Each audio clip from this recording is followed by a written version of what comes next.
Well,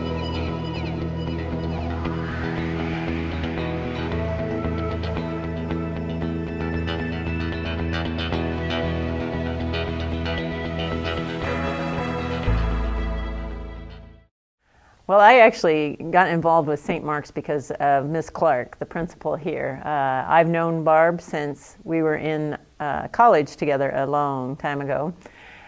We played field hockey together, and that's how we met. So we've known each other a long time, and we've stayed in touch over the years. I've come to St. Mark's a couple of times and talked to the students. And Barb was talking to me recently when she was on a trip to Houston about leadership and how to try and develop that in young people. How to develop that in young people. And I said, we can teach that. And she was like, how? And so we came up with this idea. And she came up with several of the ideas, and we used some of the ideas for the leadership tests that we were using came from 2 astronaut selections previously. We used some similar ideas for crews that we were selecting for to be potential candidates as astronauts. So we use similar type scenarios. Well, after spending 2 days here at St. Mark's, I've really been impressed with the young people.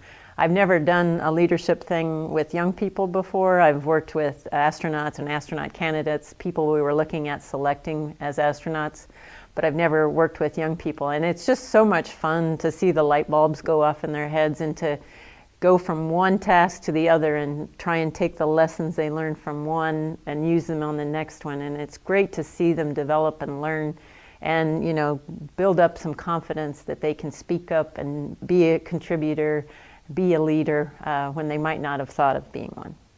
I think leadership and teamwork training is important in any job that you do in life. I think whether, you know, yes, on sports teams it's critical. You know, growing up I played sports and that was obviously an easy lesson to learn.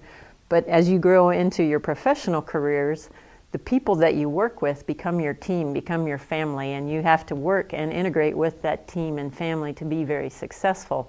And the most successful groups, the most successful tasks that I worked on, it's because of building this cohesive team that communicates effectively, where everyone's contributing and everyone feels they have an important role. And that is something that you can learn at a young age and use it throughout your entire life. I think leadership is something, leadership and teamwork, to me, it's more important that teamwork is the part that's most important. Being a leader is important in developing in specific roles once you, you know, fit into a certain job or situation. But I think the most important part is the teamwork that's required.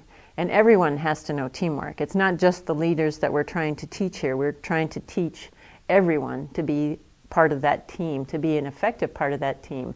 And for instance, on long duration missions, we have overlapping crews. And so we go from one crew member who was a follower at one time, then becomes the commander on the next crew. And so you have to be able to transition in your roles throughout life in being a follower role and being a leader. But the characteristics that you need that are important are still all there as part of a team. I've been really lucky in my experiences at NASA to have lots of leadership and followership roles. I think one of the most memorable as a leader and as a follower, it's a combination of things, is you know, a solar array repair that we did on orbit. As I was the commander of the International Space Station at the time, so I was a leader of the team on board, but I was taking direction from the team on the ground who were trying to work and come up with a solution that was something that we could solve on orbit and actually implement on orbit. And so that our roles in NASA are somewhat interwoven, and that shows again why it's so important to just be part of the team, and that the team role is more important overall. Getting the mission objectives done and getting that end goal is the most important thing. So at NASA right now, I'm working on a number of different tasks looking at what we call the soft skills, or expeditionary crew skills. The things that we want our crews, the behaviors that we want them to implement to be successful as a team. And so we're defining what those and defining those soft skills, and then listing expectations of what we expect a crew member to do, and then providing examples of that or attributes of that type of behavior, so that people will clearly understand that these are the things that we're looking for in our astronauts.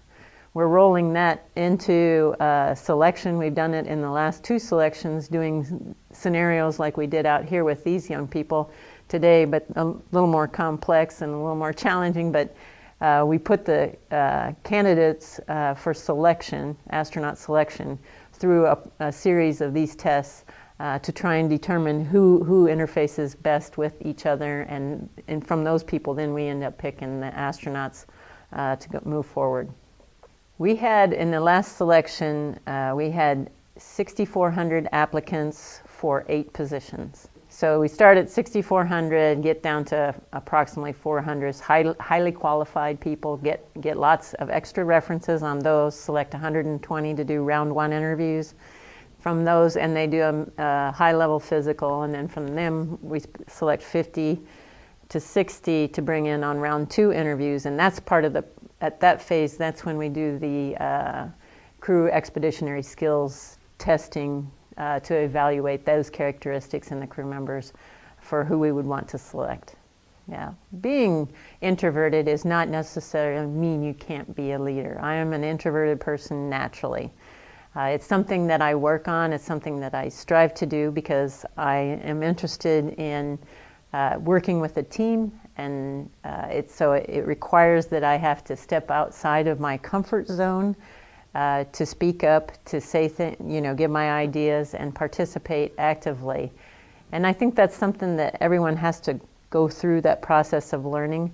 But just because you're introverted doesn't mean you can't be a leader, and it doesn't mean you can't be a good leader.